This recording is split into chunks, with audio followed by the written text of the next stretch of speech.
এক সময়ের কথা। সবুজে ঘেরা এক গ্রামে থাকত আরিয়ান নামের এক ছোট বাচ্চা।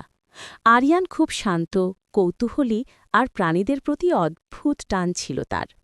প্রতিদিন বিকেলে সে গ্রামের পাশের বনে খেলতে যেত। একদিন বনের ভেতর ছোট ছোট গাছের আড়ালে কিছু একটা নড়াচড়া করতে দেখে সে থমকে দাঁড়াল। একটু এগিয়ে যেতেই দেখল একটি সাদা খরগোশ কাঁপছে। খরগোশটি কাঁটা ঝুপে পা আটকে ফেলেছে। আরিয়ান ভয় না পেয়ে ধীরে ধীরে কাছে গিয়ে মৃদু হাতে কাঁটাগুলো খুলে দিল। মুক্ত হয়ে খরগোশটি লাফিয়ে উঠল। খরগোশটি ভয় পেল না, বরং আরিয়ানের পায়ের কাছে এসে নরম গলায় ডাকল। আরিয়ান তার মাথায় হাত বুলিয়ে বলল, তোমার নাম রাখি সেতু। সেদিন থেকেই আরিয়ান আর সেতুর অসাধারণ বন্ধুত্ব শুরু হল। প্রতিদিন আরিয়ান যখন বনে যেত, সেতু দৌড়ে এসে তাকে জড়িয়ে ধরত।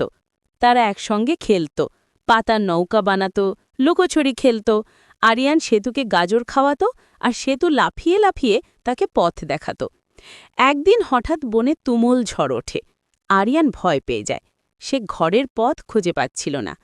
ঠিক তখনই সেতু তার হাতার লাগেজ ধরে টানতে টানতে তাকে নিরাপদ পথে নিয়ে যেতে শুরু করল। খরগোশটির ছোট্ট শরীর, কিন্তু সাহস অসীম। ঝড়, বৃষ্টি, কাদামাটি সব কিছু পেরিয়ে সেতু আরিয়ানকে গ্রামের পথ দেখিয়ে দিল।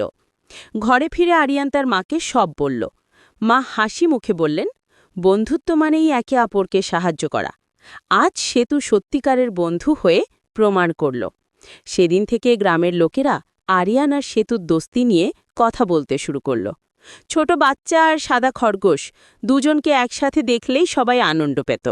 সময় গড়াল, কিন্তু আরিয়ান আর সেতুর বন্ধুত্ব কখনো বদলাল না। তারা প্রতিদিন মিলত, নতুন নতুন খেলাধুলা করত, একে অপরের পাশে থাকত।